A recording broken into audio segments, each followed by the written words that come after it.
Em um milésimo de segundo, tudo pode acabar.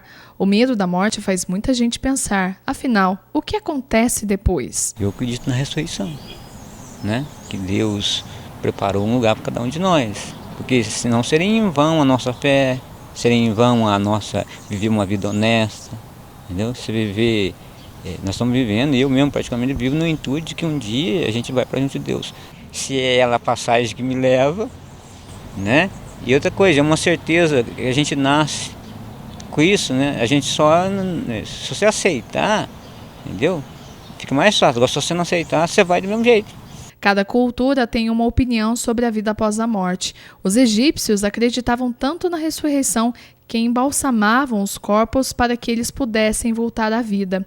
Nas religiões contemporâneas, cada uma tem o seu jeito de lidar com a morte. Os espíritas e budistas acreditam na reencarnação. Os muçulmanos creem que a hora do nascimento e da morte acontecem por vontade de Deus. Os católicos acreditam na ressurreição. É o que explica este padre da Igreja Católica. A partir do momento que a pessoa morreu, né, o nosso espírito já vai primeiramente para o purgatório. É onde todos nós vamos passar. Né? Não vamos entender isso como um espaço. Aqui é a antessala do céu, aqui chama purgatório. Não é assim. Né? Mas é o momento que você já está diante de Deus e que você vai ter que pensar naquilo que você fez enquanto aqui em vida. Você vai ter que refletir nos seus erros e nas suas boas ações. E aí você vai, diante de Deus, pensar naquilo que você fez. E aí a hora que começa a pensar naquelas não boas coisas que a gente fez aqui, e começa a se envergonhar, aquele ali é o fogo que começa a queimar no rosto. Ali começa a corar. E ali diante de Deus não tem como você mentir. Não tem como você falar assim, Deus, eu fiz isso, mas não adianta. Ali é a verdade nua e crua. Não é? Então você começa a pensar, então você começa a se purificar daquilo que você fez. Tá certo? Mas você já está na ressurreição.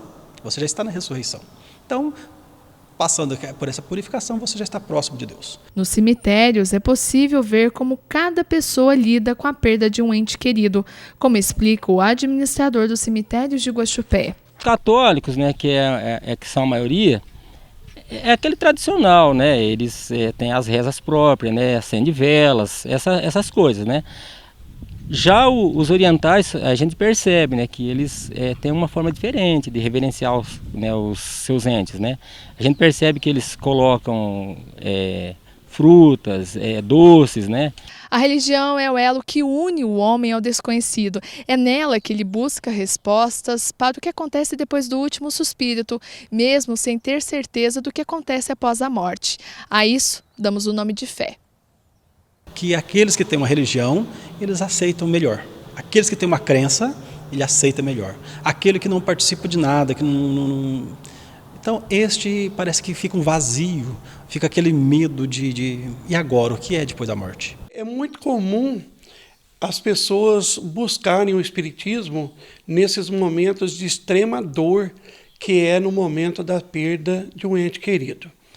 Geralmente buscam o espiritismo porque sabem que a doutrina espírita oferece um amplo entendimento para todas as pessoas que desejam fazer a sua espiritualização, sobretudo falando da vida espiritual.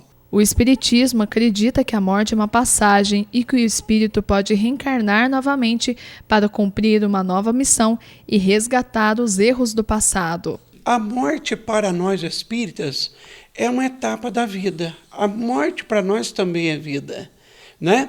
É o findar de uma etapa que o espírito estava aqui na Terra, passando por suas provas, expiações, dilatando as suas potencialidades espirituais, ou seja, trabalhando a sua própria evolução. E a morte é o fenômeno da vida que permite ao espírito retornar, então, à sua pátria verdadeira, que é a pátria espiritual.